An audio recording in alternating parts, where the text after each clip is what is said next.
अब मैं कुछ आयतें हैं जिनको आपके सामने रखता हूं। ये गैलेक्सी है हमारी, ये लेटरल व्यू है, ये टॉप व्यू है मिल्की वे गैलेक्सी, जिसका हिस्सा है हमारा सोलर सिस्टम। ये उसका स्केच है, एग्जैक्ट पिक्चर नहीं है। इस गैलेक्सी के अगर आप डायमेंशंस देखें तो एक बाजू से दूसरे बाजू 1,00,000 नूरी साल यानी 1,00,000 लाइट ईयर्स का डिफरेंस है, डिस्टेंस है इस हिस्से से उस बाजू तक। लाइट ईयर क्या है? रोशनी 1 सेकंड में तकरीबन 1,86,000 मील या 3,00,000 किलोमीटर चलती है 1 सेकंड में। इसको 60 से मल्टीप्लाई कीजिए, 1 मिनट में रोशनी कितना चली, फिर 60 से मल्टीप्लाई कीजिए 1 घंटे में कितना चली। यहां तक आते ज्यादातर आपके कैलकुलेटर्स कंप्यूटर्स फेल होने लगेंगे क्योंकि फिगर्स बहुत ऊंची चली गई।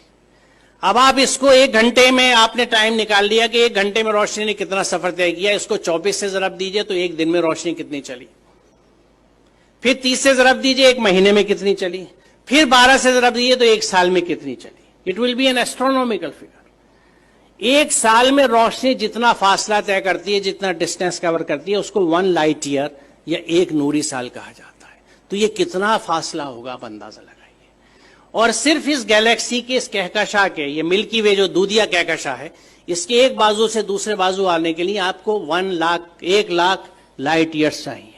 यानी रोशनी की रफ्तार से अगर आप चलें तो 1,00,000 साल में इस बाजू से उस बाजू तक पहुंचेंगे। यहां अजमत का एहसास होता है अल्लाह ताला की। और ये मिल्की वे जो एक गैलेक्सी है, ये ऐसी एक गैलेक्सी नहीं है, बल्कि there are millions and millions of these galaxies पूरी कायनात में। और इन गैलेक्सीज में है क्या साहब?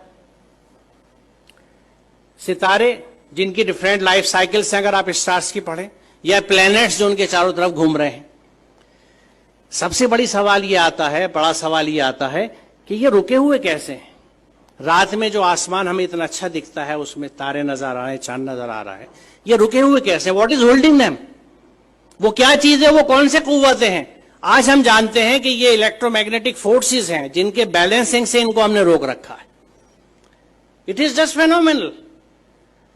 आप ये समझिए कि मैग्नेटिक फोर्स को कंट्रोल करने के लिए इस वक्त हमारे पास जो सबसे अच्छी एग्जाम्पल है, उदाहरण है, वो मैगलेव ट्रेन का है कि मैग्नेटिक लेविटेशन से रेल की पटरी से 6 इंच ऊपर ट्रेन रन करती है, जिसको मैगलेव ट्रेन कहते हैं।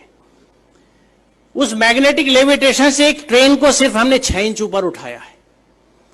और इन प्लैनेट्स का जो billions and billions of stars and planets और सूरज हैं, सितारे हैं, ये किस तरह से बैलेंस किए हुए मैग्नेटिक फोर्सेस के साथ। ये कितना जबरदस्त कैलकुलेशन है, कितना जबरदस्त हिसाब है। और इसको जब आप समझते हैं और सूरह रहमान की उस आयत को देखते हैं कि बस समा रफा व वज़ल मीज़ान, तो बात समझ में आती है कि उसने आसमान को बुलंद किया और एक तवाजुन कायम कर दिया। तवाजुन की अहमियत की वजाहत है क्योंकि आप इमेजिन कीजिए, मुझे नहीं पता, मैंने बचपन में खेल खेला है, उसका जिक्र मैं हमेशा इस तकरीर में अपनी करता हूं कि मैग्नेट से जब हम लोग छोटे थे तो हमारे पास वो मोबाइल फोन्स नहीं थे या स्मार्टफोन्स नहीं थे जो आज आप लोगों के पास है। हमारे पास क्या होता था? टूटी हुई चूड़ियां होती थी, सिगरेट के पैकेट होते थे, माचिस की डिब्बियां होती थी, माचिस की तीलियां हुआ करती थी, और इन चीजों से हम खेल डिवाइस किया करते थे अपने लिए। तो मैग्नेट से हम जो एक खेल डिवाइस करते थे, और वो घर से जल्दी से किसी तरह जब अम्मी की नजर बचती थी सुई उठा लाते थे या आल पे ले लेते थे अब्बा के ड्रॉज में से कि कागज के ऊपर पिन रखी और नीचे मैग्नेट रख के उसको घुमाना शुरू किया तो ऊपर से वो सुई घूमती थी। अब इस सुई को अगर आप बीच में रख के दोनों साइड मैग्नेट रख लें तो जिधर मैग्नेट का फोर्स ज्यादा होगा सुई उधर भागेगी। एक स्टेज ऐसी आएगी कि सुई बीच में कांपती सी रहेगी, ना इधर जा सकती है ना उधर, क्योंकि यहां पे दोनों फोर्सेज एक दूसरे को न्यूट्रलाइज कर रहे हैं। इधर की मैग्नेटिक की ताकत, इधर की मैग्नेटिक की ताकत एक दूसरे को न्यूट्रलाइज कर रही है, नलीफाई कर रही है। वो सुई बीच में ट्रैप्ड है। अब आप इसे इमेजिन कीजिए कि अगर आप ऐसे ही 2 मैग्नेट ऊपर नीचे रख लें और उस कागज को निकाल दें तो 4 मैग्नेट के बीच में हैंग कर जाएगी नीडल। बड़ी मेहनत करनी पड़ेगी इसको बीच में हैंग करने के लिए, एक सुई को। अब इमेजिन कीजिए इस यूनिवर्स को जिसमें कितने millions and billions of planets इसी मैग्नेटिक फोर्सेस के इंटरप्ले की वजह से, एक बैलेंस की वजह से हैंग कर रहे हैं। जो इसको समझ सकता है वो खालिक की अजमत को समझता है। वो परमात्मा की महात्मा को समझ सकता है, महानता को समझ सकता है, अल्लाह ताला की अजमत को पहचान सकता है, और उस वक्त वो कन्विंस होता है कि जब इस पूरी कायनात में अल्लाह के कानून चलते हैं तो मैं उसके कानून को किस तरह से एक जुजदान में लपेट के बिना समझे ऊपर रख सकता हूं और उसको फॉलो नहीं करता।